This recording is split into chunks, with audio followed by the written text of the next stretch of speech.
이사야 5장 8절에서 23절 말씀입니다. 제가 12절까지 봉독해 드리겠습니다. 이사야 5장 8절입니다. 8절 말씀 제가 봉독해 드리겠습니다. 가옥에 가옥을 이으며 전토에 전토를 더하며 빈틈이 없도록 하고 이 땅 가운데에서 홀로 거주하려 하는 자들은 화 있을진저.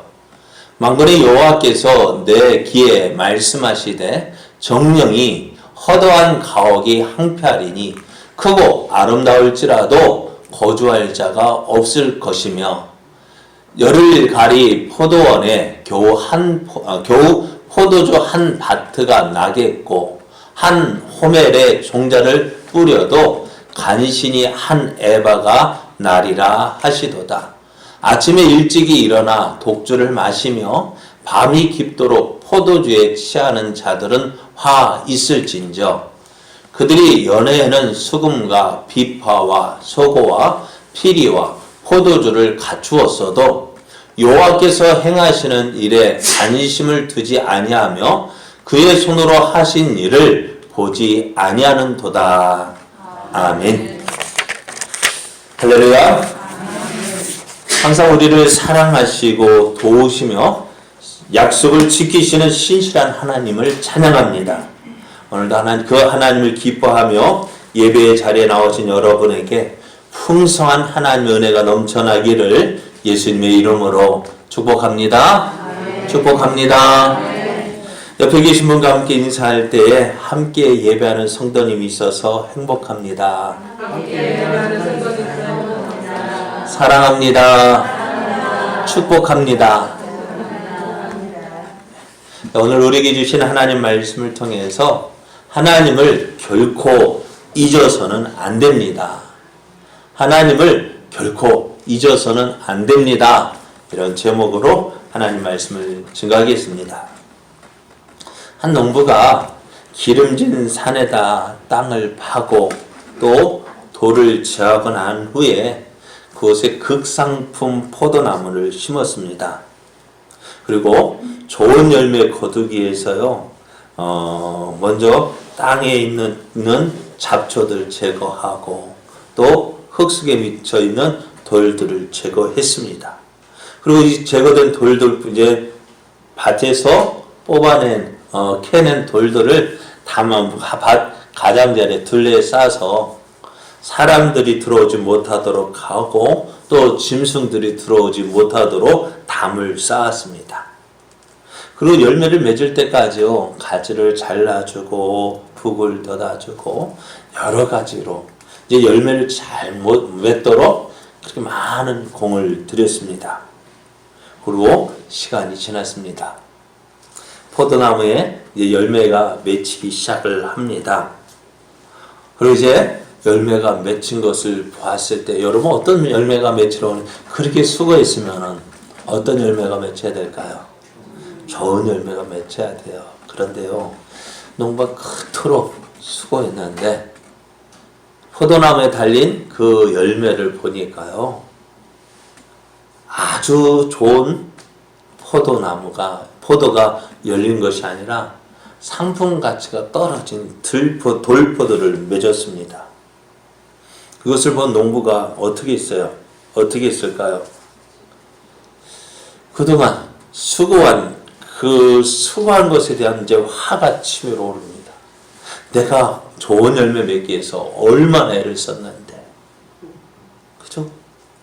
이번에 지난 여름에 그렇잖아요. 그리고 제가 박균희 지사님 그 밭에 가서 한번 농약도 쳐주고 했는데요. 목사님 다 이제 곧 있으면 한번 따고 또 타요. 그렇게 했는데 물이 들어찼어요. 물이 빠지고 났을 때 어떻게 했을까? 그거 봤을 때 속상하고 또 화가 치밀어. 내가 이거 거두기 위해서 얼마나 했었는데.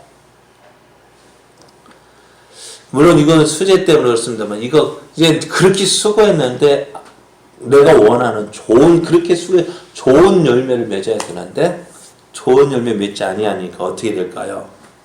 화가 치밀어 오릅니다. 그래서 내가 다시는 농사를 짓는가 봐. 그래가지고요, 포도원을 둘레를 쌓았던 돌담을 무너뜨리고, 이제 밭에 나가서 일할 맛이 안 나는 거야. 그랬더니 어떻게 포도원에는 풀이 나고, 잡초가 나고, 찔레가 가시가 나고, 아무도 돌보는 사람 없으니까 어떻게 될까요? 아무나 와서 그 포도나무를 뽑기도 하고, 포도에 달린 그 나무를 따가기도 하고, 안전이 어떤 밭이 됐을까요? 아름다웠던 포도원이 아니라, 이제는 아무것도 아닌, 정말 이게 뭐야 할 정도로, 그렇게, 못된. 그래서 거기에다가 이 농부가 하는 말이, 이 포도원에는 비가 내리지 않기를 내가 기도합니다. 얼마나 화가 났으면 그랬을까요? 그런데 이 포도원의 이야기는요, 무엇을 말합니까? 이것이 이 포도원의 이야기를 누가 했냐? 이사야가 했습니다. 그러면서 하는 말이, 이 포도원이 누구를 이야기하고 있느냐? 5장 7절 말씀을 보면은요, 모든 만군의 여호와의 포도원은 이스라엘의 족속이요, 그가 기뻐하신 나무는 유다 사람이라. 그들에게 정의를 바랬더니 도리어 포악이요, 그들에게 공의를 바라셨더니 도리어 부르짖음이었도다 하는 것입니다. 이것이 이스라엘의 모습이라는 거예요. 하나님께서 이스라엘을 애굽 땅에서 가나안으로 인도하신 후에 그곳에 정착하게 했습니다. 애굽에서 430년 동안 노예살이하던 그들이 뭘 할 수 있겠습니까? 아무것도 할 수 없는 그들을 애굽에서 건져내시고 40년 동안 광야에서 먹이시고 입히시고 보호하시고, 그들의 모든 발걸음 인도하셔서 가나안 땅에 들이신 후에 그들이 그동안 군사 작전을 해본 적이 있을까요? 전쟁을 해본 적이 있을까요? 어떤 가나안 땅을 정복하기 위해서 훈련 받은 것도 아니고, 그들이 들고 있는 건 뭘까요? 아무것도 없습니다. 그런 그들이 어떻게 가나안에 살고 있는 크고 강한 그 족속들을 어떻게, 그러니까 40년 전에 우리는 그들의 아버지 세대가 우리는 못 들어간다 했던 그 가나안 땅에 들어가서 그 가나안 족속을 어떻게 정복하고 가나안 땅을 차지할 수 있었을까요? 그것이 은혜였어요. 하나님의 은혜가 아니면은 뭐라고 표현할 수가 없는 거예요. 그렇게 이제 가나안 땅에 정착해서 너희들은 이제 내가 너에게 준 계명 따라서 살아라라고 말씀하셨어요. 그래서 하나님께서 이스라엘에게 무엇을 원하셨다고요? 정의를 바라셨습니다. 이 정의는 뭐냐? 하나님 말씀에 따라서, 다시 표현해 보면은 법적 기준에 의한 정의를 말합니다. 재판관이 뇌물을 받지 않고 오로지 공에 입각하여 판결을 내리고 사람을 해모로 취하지 않고 내리는 객관적인 판단을 말합니다. 그런데 이것이 어떻다고요? 무너졌습니다. 권력을 가진 기득권자들은 그들이 지키고 보호해야 할 사회적 약자들을 상대로 착취와 압제를 일삼고, 심지어는 이런 약자들에게 상해를 가해서 결국 죽음의 수렁으로까지 몰아넣고 있었다는 거예요. 그들이 가지고 있는 모든 재산들을, 약자들의 재산들을 다 탈취하게 되어지고, 그럼 약자들은 어떻게 될까요? 원망과 탄식으로 가득한 삶을 살고 있게 되었다는 거예요. 그러니까 정의를 바라셨는데 저희들은 어떻게 돼요? 포악한 삶을 살게 되어졌고, 그들에게 공의를 바라셨다고 했습니다. 여기서 공의라는 것은요, 하나님 앞에서 하나님과의 관계가 올바르고 사회 속에서 정직하게 살아가는 것이 공의였습니다. 그런데 이스라엘이 얻은 열매는 이렇게 부당하게 억울함을 당한 자들이 비탄 속에 부르짖는 억울한 애침이었다는 거예요. 이스라엘이 애굽에서 거할 때에 바로의 그 강제의 노역으로 인해서 어떻게 했습니까? 하나님께 어떻게 했다고요? 그 부르짖음이 날로 더해 갔다고 했습니다. 그 부르짖음이 바로 오늘 말씀의 부르짖음이었다는 거예요. 그러니까 이스라엘의 애굽에서 그 애굽의 압제를 견디다 못해서 하나님께 부르짖었던 그 부르짖음이 오늘 어디에서요? 이스라엘 땅에서도 일어나고 있다는 거예요. 어떤 모습이요? 약한 자들의, 없는 자들의 그 부르짖음이 하나님께 지금 계속 되어지고 있다는 거예요. 그럼 하나님께서 이런 이스라엘을 바라보면서 어떤 마음을 가지셨을까요? 앞에서 말씀드렸던 그 농부의 마음이잖아요. 이스라엘을 통해서 좋은 하나님의 영광 나타내기를 원하셨는데 그 하나님께서 원하시는 그 열매를 맺지 못하고 또 그러고 어떻게 해요? 오히려 하나님의 영광을 가리고 하나님의 영광을 나타내진 그들을 보실 때에 하나님의 마음은 어떻게 하시겠냐고요. 농부는 포도원을 둘러쌌던 돌담을 허물었습니다. 그렇게 아름답게 가꾸었던 그 포도원, 가꾸는 사람이 없어서 찔레와 가시만 가득하게 더지고 돌담이 무너지고 가꾸는 사람이 없으니 어떻게 될까요? 지나가던 여우와 짐승들이라서 포도를 막 따먹고 또 주인이 없는 밭이니까 어떻게 될까요? 주인이 와서 다른 사람들 외지 사람이 와가지고 마구 그 포도를 다 빼앗아 그나마 달려있던 포도도 어떻게 다 가고 남은 것이 하나도 없는 그런 포도원의 모습이 되어졌다는 거예요. 그것이 누구의 모습입니까? 이스라엘의 모습입니다. 하나님께서 이스라엘을 지키시고 보호하셨던 그 울타리를 지금 이스라엘이 안전하게 또 모든 좋은 것을 누릴 수 있었던 이유가 무엇일까요? 이스라엘이 힘이 강해서요? 물론 힘이 강해서였겠죠. 그러나 그 힘이 어디서 나왔겠어요? 하나님께서 지켜주시지 아니하셨다라면은, 하나님께서 보호하지 아니하셨다라면은, 하나님께서 그 울타리를 치고 그 어느 누구도 침범하지 못하도록 막아주셨기 때문에 이스라엘, 그 약한 이스라엘이 어떻게요? 그 가나안 땅에서 살아남을 수 있었던 것이죠. 그런데 지금 어떻게 하신다고? 돌담을 허무셨다고. 하나님께서 이스라엘을 지켜주시던 그 울타리를 제거하고 나니까, 거두시고 나니까 어떻게 될까요?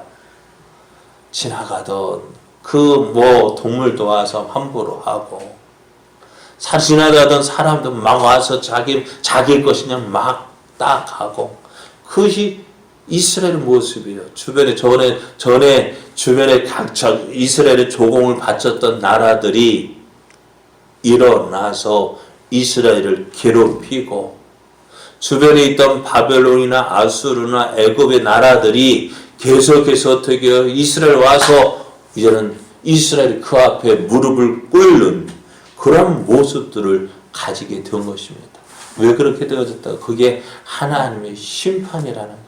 하나님께서 돌담을 허무신 것처럼 하나님의 보호의 울타리를 제거하시니까 그들이 누렸던 모든 것들을 어떻게 다 한순간에 잃어버리게 되었다는 거예요. 오늘 이 모습을 통해서 우리가 기억해야 하고 생각해야 할 것이 있습니다. 하나님께서 이스라엘을 선택하신 이유가 무엇이라는 거예요? 무엇이냐는 거예요? 하나님께서 이스라엘을 선택하신 것은 그들이 크고 강하기 때문이 아니라고 했습니다. 오히려 하나님께서 이스라엘을 택하신 것은 크고 강함이 아니라 작고 약하기 때문이라 하셨어요. 왜요? 하나님께서 그 아무것도 없는, 볼품없는 그것들을 어떻게 해요? 하나님께서 지켜주시고 보호해주시고 훈련시켜주셔서 그들이 잘되고 형통케 되어짐으로 누구의 영광을? 하나님이 어떤 분이라는 사실을 그 이스라엘을 통해 나타내기를 원하셨다는 거예요. 그러니까 오늘 이스라엘이 잘 되어지는 것은 누구 때문이에요? 누구로 인해서 되어진 거예요? 하나님으로 인해서 되어진 것인데, 하나님께서 그것을 원하고 계시는데, 이스라엘이 하나님이 원하시는 그 열매를 거두지 아니하고, 오히려 이제 하나님 없이 살아가는 사람들과 똑같이 살고 있다는 거예요. 그러니까 이스라엘 하나님은 어떻게 해요? 이스라엘을 통해서 영광 받으시기 원하셔서 그들을 도와주셨는데 그들이 잘 되어지고 형통하면 어떻게 돼? 우리가 하나님으로 인해서 우리가 이렇게 되어진 것은 하나님의 은혜입니다. 그것을 보여주기를 원하시는데 이제 잘 되어지니까 어떻게 되어질까요? 하나님을 버리고 하나님 없는 자들과 똑같은 삶을 살고 있다는 거예요. 그래서 어떻게 이스라엘이 심판을 받은 이유가 뭐예요? 바로 이것 때문이에요. 오늘 이 사실을 우리가 어떻게 받아들여야 할까요? 하나님께서 우리에게 이 말씀을 주시는 이유가 무엇일까요? 이스라엘은 하나님께서 원하시는 열매를 맺지 못했습니다. 그래서 어떻게 되어졌다고요? 하나님의 심판을 받았다고요. 그러면은 이스라엘은 어떻게 살았을까? 왜 심판을 받았는지 그것을 알고 우리는 어떻게 해요?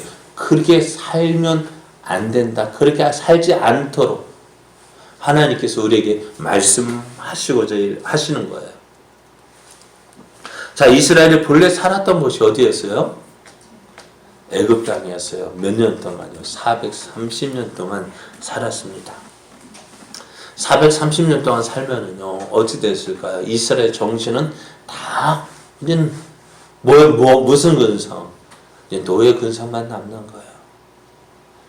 때리면 맞고, 주면 먹고, 그 근성만 남은 거예요. 계속 누구의 눈치만, 주인의 눈치만 보고, 그렇게 살고 있었던 그들이었어요. 그런 그들, 이제 뭐 해보고 싶어도요, 어떻게요? 안 되는 거예요. 그렇게 할 수가 없는 거예요. 왜? 그들에게는 패배의식이 쌓인 거예요. 안 돼. 못해. 할 수 없어. 날마다 죽겠다라는 말만 나오지. 해보자. 이겨내보자. 우리 할 수 있다. 그런 생각을 도무지 가질 수 없었던 것이 이스라엘의 모습이에요. 그런데 이스라엘이 가나안 땅, 광야 생활을 지날 때 어떻게 살았어요? 조금만 힘들어도 안 돼. 못해. 할 수 없어. 죽었어. 이젠 죽겠다. 그리고 누구로 엄마? 다 누구 때문이에요? 하나님 탓이고 모세 탓이잖아요. 그런 이스라엘을 이끌고 강에 40년을 지낸 모세의 마음은 어땠을까요? 모세의 속은 어땠을까요? 예? 속 타죠. 우리는 한 몇 명 자녀만 키우는, 그 몇 명 키우는 것도 속이 타는데. 그 장정만 60만이 되니까 200만 명 되는 그 사람들 와가지고 한마디씩만 해도 몇 마디예요. 예? 그러니까 저도 큰 교회 목사님들은 참 대단하다 싶어요. 그러니까 그 수많은 잔소리를 들으면서 모세가 어떻게 했을까? 날마다, 그러니까 모세는 어떻게 했을까? 날마다 하나님 앞에 무릎을 꿇는 거예요. 그렇게 말을 안 듣고 그랬던 어떻게 이스라엘 백성을 이제 이끌고 40년 동안 광야 생활을 이끌고 이제 모세가 이제 한편으로 모세야 올라와라 할 때에 모세의 마음은 어땠을까? 아이고 속 시원하다는 생각이 들지 않았을까? 그런데 이제 모세의 뒤를 이어서 누가 지도자가 되었어요? 여호수아가 지도자가 되었을 때에 여호수아 1장을 보면은요, 하나님께서 내 종 모세가 죽었으니 너는 이제 이스라엘 이끌라 할 때에 그 여호수아는 어떤 마음이 들었다고요? 두려운 마음이 든 거예요. 무엇이 두려웠을까요? 물론 앞에 있는 가나안 족속들이 두려웠을 수 있습니다만은 더 두려운 게 뭐냐면은 이 말 안 듣는 이스라엘 백성입니다. 광야 40년 동안 누가 지켜봤어요? 여호수아가 모세 옆에서 모세의 시종 여호수아가 그들을 지켜봤잖아요. 그 모세가 그들을 이끄는데 그렇게 말하는 그 이스라엘 백성들을 내가 어떻게 이끌고 이 가나안 땅을 정복하겠어요? 그러니까 여호수아가 두려운 마음이 든 거예요. 하나님께서 그것을 이길 수 있는 말, 너는 두려워하지 말고 담대하지 말고 내가 모세가 너에게 주는 말씀 따라서 좌우로 치우치지 말고 그 말씀만 붙들고 나가면 내가 승리할 것이다. 내가 너를 도울 것이다 하셨잖아요. 그 여호수아는 그 말씀을 붙들고요. 어떻게 해요? 7년 동안 가나안 땅을 정복했습니다. 하나님께서 가나안 땅을 정복하는 동안에 여호수아 몇 번 패했을까요? 전쟁에서 졌을까요? 진 적이 있을까요? 없을까요? 딱 한 번 있습니다. 어디요? 아이성 싸움에서 한 번 지고 7년 동안 전쟁을 하는데 한 번도 지지 않았어요. 어떻게 그럴 수 있어요? 이스라엘의 전쟁 훈련을 받은 것도 아닌데 어떻게 그 나약하고 아무것도 아닌 그 이스라엘 백성을 이끌고 크고 강한 그 가나안 족속들과 싸워서 이길 수 있었을까요?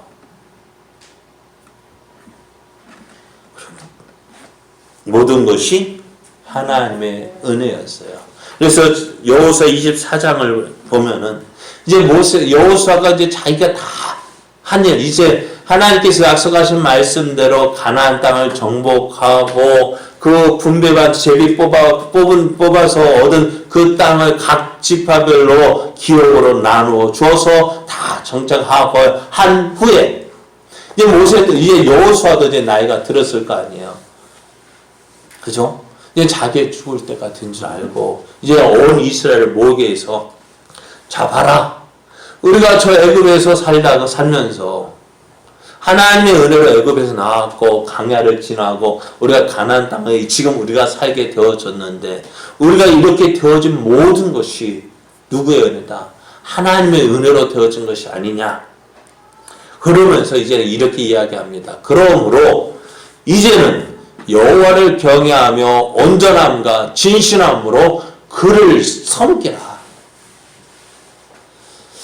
만약에 너희들 가운데 너희 조상들이 강 저쪽과 애굽에서 섬기던 신들을 치워버리고 오직 여호와만 섬기라. 만일 여호와를 섬기는 것이 너에게 좋지 않게 보이거든 너희 조상들이 강 저쪽에서 섬기던 신들이든지 또는 너희가 거주하는 땅에 있는 아무리 족속들의 신들이든지 오늘날 너희가 섬길 자를 택하라. 너희들이 결정하라는 거예요. 오늘 너희가 결정을 해. 하지만 나는 오늘 오직 나와 내 집은 여호와를 섬기겠다 했습니다. 이 말을 들은 백성들은 어떻게 했을까요? 이 말을 들은 백성들은요 이렇게 대답을 합니다. 우리가 결단코 여호와를 버리고 다른 신들을 섬기기를 하지 아니하오리니 왜냐하면은 우리 하나님 여호와께서 친히 우리 조상들을 인도하여 애굽 땅 종되었던 집에서 올라오게 하시고 우리 목전에서 그 큰 이적들을 행하시고 우리가 행한 모든 길과 우리가 지나온 모든 백성들 중에서 우리를 보호하셨음이며 여호와께서 또 모든 백성들과 이 땅에 거주하는 아무리 족속을 우리 앞에서 쫓아내셨음이라. 그러므로 우리도 여호와를 섬기리니 그는 우리 하나님이심이니이다 라고 고백합니다.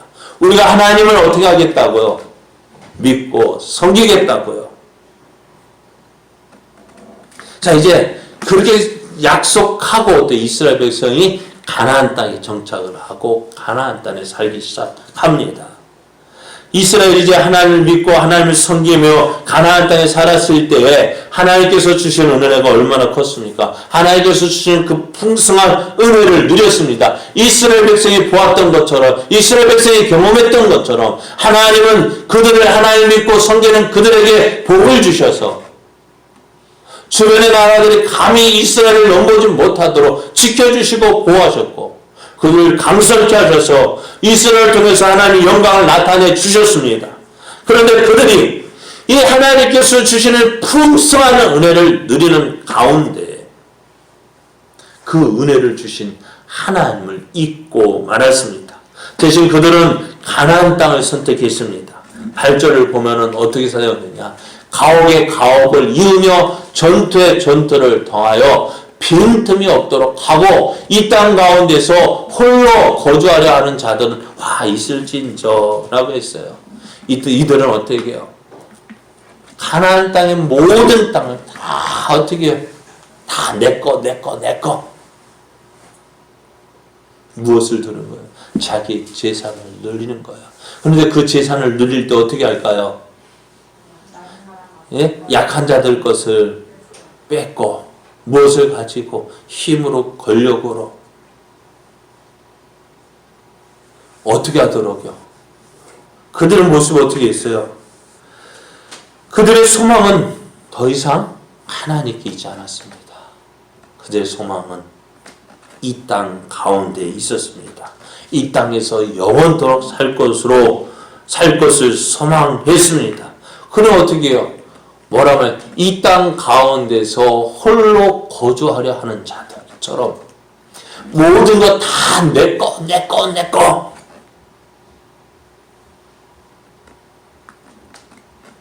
뿐만 아니라 이들은 하나님께서 주시는 기쁨보다는 세상의 즐거움에 마음을 더 두었습니다. 11절을 보면 아침에 일찍이 일어나 독주를 마시며 밤이 깊도록 포도주에 취한 자들은 화 있을진저. 아침부터 저녁까지.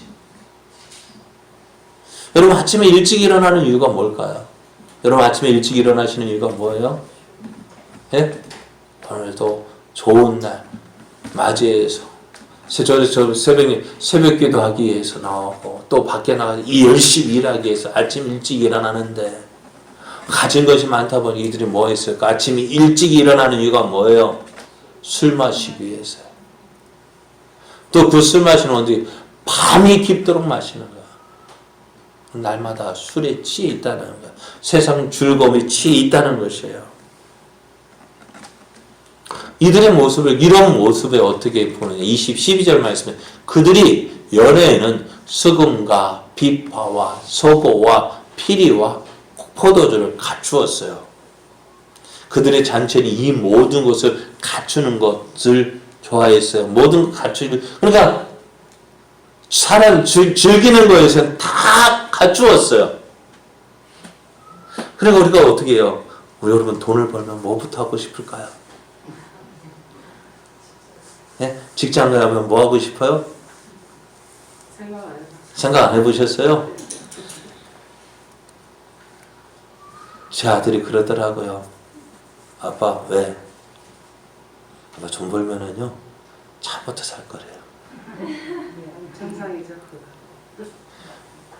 근데 서울에서 살면은요 차 타고 다니는 시간보다도 모르겠어요. 제 생각에는 그냥 지하철 타고 가는 게 더 빠를 것 같아요. 예? 제가 없잖아요. 없으니까. 그럼 제 생각엔 그래.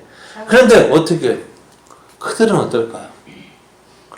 먼저 갖고 싶고 갖추고 싶고 누리고 싶고 그래서 어떻게 보다 더 좋은 것 보다 더 큰 것 넓은 것 그 손에서 조금씩 조금만 더 여러분 만족이 있을까 없을까요? 그러니까 어떻게 지금 우리나라의 최고 부자가 누구예요? 이건희 회장은 죽었으니까 이제 그러니까 그 사람이 만족을 알까요 모를까요? 만족 없어요. 그들이 하는 말 조금만 더 그러니까 그들은 항상 가난한 자예요. 가난하니까 조금만 더 하는 거예요. 만족이 없는 거예요. 그러니까 자기의 즐거워 세상 것을 얻기 위해서 다 갖추기를 힘쓰는 거예요. 그런데 뭐예요? 여호와께서 행하시는 일에 관심을 두지 아니하며 그의 손으로 하신 일을 보지 아니했어요. 그러니까 인간적으로 세상적으로 살기에는 자기의 삶을 살기에는 다 갖추고 있지만 하나님 하시는 일에는 관심이 없는 거예요. 날마다 어떻게 밖으로 나가기를 좋아했지 하나님 앞에 나오기를 원치 않았습니다. 그렇습니다. 이스라엘은 하나님의 은혜를 받은 백성이었습니다. 하나님의 은혜 없이는 살 수 없는 백성입니다. 그런데 그래서 어떻게 지금 그들이 누리고 있는 것은 어떻게 누릴 수 있었습니까? 하나님의 은혜로 되어진 거예요. 그들이 누리고 있는 모든 것들 누가 내 힘으로 된 것 같지만 내가 노력해서 된 것 같지만은 하나님께서 지켜주시지 아니하시면 도와주시지 아니하시면 어떻게 되어져요? 쓰러질 수밖에 없어요. 넘어질 수밖에 없어요. 그 모든 것들이 하나님의 은혜로 되어졌는데 오늘 내가 여기에 서 있는 것이 하나님의 은혜로 되어졌는데 그것을 잊어버렸어요. 하나님을 잊어버리고 하나님 대신에 무엇을요? 이 땅의 것을 더 좋아합니다. 이 땅이 주는 즐거움을 더 구합니다. 어떻게 해요? 날마다 무엇을 얻고 무엇을 찾아다니는 거예요. 어디에 더 즐거울까? 뭐 하면 더 즐거울까? 뭐 하면 더 좋을까? 자, 이렇게 하나님을 잊어버리니까요. 이 땅의 것에 하나님을 잊어버리고 이 땅의 것에 마음을 두고 살아가니까 사람들의 모습은 어떤 모습일까요? 18절 말씀을 보면 거짓으로 끈을 삼아 제약을 끌며 수레줄로 한같이 제약을 끄는 자는 있을진저. 여러분, 사람이 한번 죄를 짓는 거, 죄를 처음 지을 때 어떻게 할까요? 콩깍콩깍 뛰지 않아요? 그죠?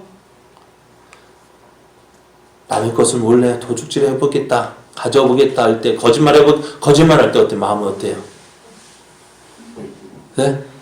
콩깍콩깍 떠가지고 어쩔 줄 몰라 하잖아요. 그런데 처음에 그렇게 뛰었는데 두 번째 할 때는요, 전부 다 좀 마음이 평안해지죠. 세 번째는요, 나중에는요, 한 번의 경험이요, 두 번째는 어떻게 담대함을 주게 되고요, 나중에는 어떻게 돼요? 죄에 대한 감각이 사라지고요, 오히려 죄 짓는 것에 대해서 스릴을 느끼고요, 나중에는 죄를 즐기고 더 나아가서는 그 죄 짓는 것을 자랑하게 됩니다. 죄가 부끄러운 것이 아니라 뭐가 되어져요? 죄가 자랑이 되어지는 거예요. 그래서 죄는 무서운 거예요. 하나님의 심판은 유다와 예루살렘을 향하고 있습니다. 이런 사실을 하나님의 선지자를 통해서 예고하셨고 경고하셨습니다. 하지만 이 하나님의 심판의 메시지를 받은 그들은 하나님의 심판 앞에서도 죄를 버리지 않아요. 왜? 심판한다 해놓고 하나님 말씀은 그 심판이 이루어지지 아니하니까 에이 거짓말, 에이 뭐 하나님 심판해. 그러니까 어떻게 해요? 오히려 죄악 가운데 더 견고해지는 거예요. 그러니까 거짓으로 끈을 삼아서 죄를 끌고 나중에 수레줄함 같이 죄악을 끌었습니다. 그러니까 이들은 무엇을 받는? 하나님 앞에 사는 것이 아니라 죄악 가운데 살고 그 죄를 끈질기게 붙잡고 어쩔 수 없이 짓는 것이 아니라 이제는 어떻게 해요? 주도적으로 죄를 짓고 있다는 거예요. 죄를 짓는 사람들은 어떤 모습일까요? 여러분, 죄를 짓는 사람들의 말에서 선이라 할까요? 옳은 것을 옳다 할까요? 어떨까요? 죄를 짓다 보면요, 그 마음을 어떻게 해요? 가치관이 바뀌어져요. 옳은 것을 옳다 하지 않고요, 악한 것이 오히려 옳은 것이 되어지고 옳은 것은 악한 것이 되어집니다. 말씀을 보면은 20절 악을 선하다 하며 선을 악하다 하며 흑암으로 강명을 삼고 강력으로는 흑암을 삼고 쓴 것으로 단 것을 삼고 단 것으로 어떻게 해요? 쓴 것을 삼는 자들. 이것이 뭐야? 세상 사람들 모습이라는 거예요. 하나님 없는 자들의 모습이라는 거예요. 뭐가 바뀌어요? 완전히 삶의 가치가 달라져 가지고 무엇이 옳고 무엇이 그른지 제대로 판단하지 않고 어떻게 살아갑니까? 자기 중심으로 살아가요. 내 마음에 들면은 옳은 거예요. 나에게 좋으면 옳은 것이고 나에게 옳지 않으면 어떻게 해요? 다 악한 거예요. 그러다 보니 어떻게 모든 것 다 누구 뜻대로 내 뜻대로 해야 됩니다. 내 뜻대로 해야 하는 그것이 지혜로워 보이고 똑똑해 보이고 그게 옳아 보이는 거예요. 그러니 이들의 귀에 누구의 말이 들릴까요? 안 들릴까요? 안 들려요. 만일 이들 옆에서 야 그거 아니야 라고 말을 한다면 어떻게 될까요? 내 생각과 틀린 말, 내 생각과 다른 말을 하면은 그걸 받아줄까요? 안 받아줄까요? 안 받아줘요. 어떻게 될까요? 벌떼같이 일어나가지고 그 말한 사람 눌러버리잖아요. 그 말 하지 못하도록 다시는 그런 말 하지 못하도록 눌러버리잖아요. 그러니 이런 사람들이 모인 곳이 어떨까요? 항상 싸움밖에 나지 않습니다. 왜요? 자신이 다 모두 자신이 잘났다고 내세우는데 내가 잘났다 하는데 받아주겠어요? 아니야 내가 잘났어 내가 똑똑해 그럼 어떻게 될까요? 매일 싸움밖에 안 나는 거예요. 술 마시는 것부터 해가지고 매일 아주 작은 일부터 큰 일까지 뭐예요? 자기 중심으로 그들의 생각에 누가 하나님을 찾아볼 수가 없는 거예요. 하나님을 믿었다고 하는 사람들이 하나님을 믿는다고 하는 사람이 하나님의 은혜를 받았다고 하는 사람들이 이렇게 살아가는 거예요. 왜? 하나님 없다 보니까요. 그 은혜를 주신 하나님을 기억하지 못하니까 그 하나님 잊어버리세요. 그 마음에 누가 사는 거예요? 내가 사는 거예요. 자기 중심 그러니까 하나님 대신 누가 신이 돼요? 자기 자신. 자기가 신이 되어서 모든 것 자기 마음대로 자기 생각대로 합니다. 그게 누구의 모습이에요? 이스라엘의 모습이고요. 또 오늘 우리의 모습이잖아요. 이스라엘은 하나님의 은혜를 받은 민족이에요. 앞에서 여호수아 때도 우리가 누구만 야 오늘 너희들이 섬길 자를 선택해. 하나님 믿고 하나님 섬기는 것이 옳지 않게 보이거든. 너희 마음대로 선택해. 그때 뭐라고 대답했어요? 우리는 하나님만 섬기겠다고 하지 않았습니까? 그런 그들이 지금 하나님의 은혜를 떠났습니다. 그 이유가 뭘까요? 하나님을 기억하지 않았기 때문입니다. 하나님을 기억하지 않으냐니까 어떻게 돼요? 하나님이 없으니까. 여러분 우리 마음에는요 꼭 채워져야 할 부분이 있어요. 그게 뭘까요? 꼭 채워져야 우리 마음에 안도감이 있고 평안이 있는데 그 하나님을 내 안에 모셔 하나님이 내 안에 계실 때에 우리 마음이 평안하고 기쁨이 넘치고 즐거움이 넘치고 이거 없으니까 다른 것이 자꾸 들어와서 그 자리를 차지하는 거예요. 근데 이스라엘이 하나님에게서 떠났습니다. 하나님을 버렸습니다. 그리고 무엇을 대신 하나님 대신에 세상 것으로 채우려 하다 보니 어떻게 그들에게서 어떤 열매들이 맺을까요? 하나님이 기뻐하시는 열매가 아니잖아요. 하나님이 원하시는 열매가 아니잖아요. 하나님께서 정의를 바라시고 공의를 바라셨는데 그들이 맺은 열매가 뭐예요? 포악이고 부르짖음이었습니다. 나만 잘 먹고 잘 살면 돼 했는데 어떻게 그 밑에는 약한 자들이 없는 자들이 하나님께 부르짖고 있다는 거예요. 하나님 우리를 불쌍히 여겨주십시오. 우리의 억울함을 해결해 주십시오. 이것이 바로 누구의 모습이냐? 이스라엘의 모습이었고요. 또 오늘을 살고 있는 우리들의 모습이라는 거예요. 그래서 바울이 이렇게 이야기합니다. 로마서 3장을 보면은 깨닫는 자도 없고 하나님을 찾는 자도 없고 다 치우쳐 함께 무익하게 되어지고 선을 행하는 자는 없나니 하나도 없다. 그들의 목구멍은 열린 무덤이라 그 혀로는 속임을 일삼으며 그 입술에는 독사의 독이 있고 그 안에는 저주와 악독이 가득하고 그 발은 피 흘리는데 빠른지라 파멸과 고생이 그 길에 있어 평강의 길을 알지 못하였고 그들의 눈앞에 하나님을 두려움이 없느니라 함과 같다 했어요. 이것이 이스라엘의 모습이고요. 또 오늘 우리들의 모습이라는 거예요. 이런 것에 대해서 우리가 뭘 할 수 있을까요?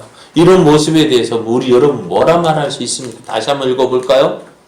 깨닫는 자도 없고 하나님을 찾는 자도 없고. 다 한번 읽어볼까요? 시작. 깨닫는 자도 없고 하나님을 찾는 자도 없고 다 치우쳐 함께 무익하게 되고 선을 행하는 자는 없나니 하나도 없도다. 그들의 목구멍은 열린 무덤이요 그 혀로는 속임을 일삼으며 그 입술에는 독사의 독이 있고 그 입에는 저주와 악독이 가득하고 그 발은 피 흘리는 게 빠른지라 파멸과 고생이 그 길에 있어 평강의 길을 알지 못하였고 그들의 눈앞에 하나님을 두려움이 없느니라. 여러분 이것이 이스라엘 모습뿐만 아니라 이런 모습에 대해서 어떤 생각을 하냐? 바울이 또 계속 앞에 이렇게 이야기했습니다. 그러면 어떠하냐? 우리는 나으냐? 결코 아니라 유대인이나 헬라인이나 다 제 아래에 있다고 우리가 이미 선언하였느니라. 기록된 바 의인은 없나니 하나도 없다.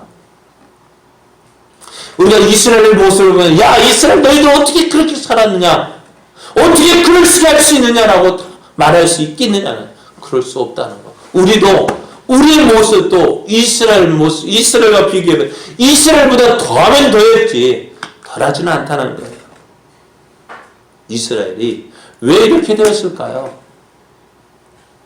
왜 이렇게 하나님의 은혜를 받은 이스라엘이 왜 하나님의 심판을 앞에 두어야 될까요? 왜 하나님의 심판을 받아야 될까요? 하나님을 잊어버렸기 때문에 그래요. 하나님을 잊어버리고 하나님보다도 이 땅의 것을 더 좋아하고 또 그렇게 그것을 찾아다니 살았기 때문에 그런 거예요. 여러분 하나님 풍성한 은혜를 누리십시오. 하나님께 주신 은혜를 구하면서 그 풍성한 은혜를 누리십시오. 누리는 건 뭐라 말하지 않겠어요. 누리십시오. 마음껏 누리십시오. 그러나 이 한 가지를 기억해야 합니다. 신명기 8장 11절에서 14절 말씀입니다. 내가 오늘 내게 명하는 여호와의 명령과 법도와 규례를 지키지 아니하고 내 하나님 여호와를 잊어버리지 않도록 삼갈지어다. 내가 먹어서 배부르고 아름다운 집을 짓고 거주하게 되며 또 내 소와 양이 번성하여 내 은금이 증식되며 내 소유가 다 풍부하게 될 때에 내 마음이 교만하여 내 하나님 여호와를 잊어버릴까 염려하노라. 하나님께서 말씀하시죠. 이 한 가지 잊지 마. 여호와가 오늘 내게 명하는 여호와의 명령과 법도와 규례를 지키지 아니하고 내 하나님 여호와를 잊어버리지 않도록 삼가해. 내가 먹어서 배부르고 아름다운 집을 짓고 거주하게 되어지고 내 소와 양이 번성하여 내 은금이 중식 되어지고 내 소유가 다 풍부하게 될 때에 어떻게 된가요? 야, 하나님 없이 살아도 되겠네. 스스로 지혜 있다 생각하고, 스스로 명철하다 생각하고, 모든 것 다 내 것으로 된 것이냐. 하나님 없이 살아가지 말라. 이것을 조심하라고 말씀해요. 그러면 오늘 이스라엘 모습을 보면서 그들이 왜 하나님의 심판을 받게 되었습니까? 하나님의 은혜를 받았던 그들이 왜 이제 하나님의 심판을 받아야 됐습니까? 무엇 때문에요? 하나님을 잊어버렸기 때문에요. 사랑하는 여러분, 하나님을 잊지 마십시오. 하나님을 잊지 마십시오. 하나님을 기억하십시오. 내 모든 것 하나님께서 주신 것임을 기억하십시오. 그 은혜 안에 거하기를 기뻐하십시오. 그것이 우리의 살 길입니다. 우리가 살 길은 바로 이거예요. 하나님이 아니면 아무것도 할 수 없습니다. 나는 하나님 없이 살 수 없습니다. 나는 하나님만 붙잡고 살겠습니다. 이것이 우리가 살아갈 방법입니다. 솔직하게 한번 여러분 생각해. 우리가 내세울 게 뭐가 있어요? 우리가 자랑할 게 뭐가 있어요? 아무것도 없는 우리들.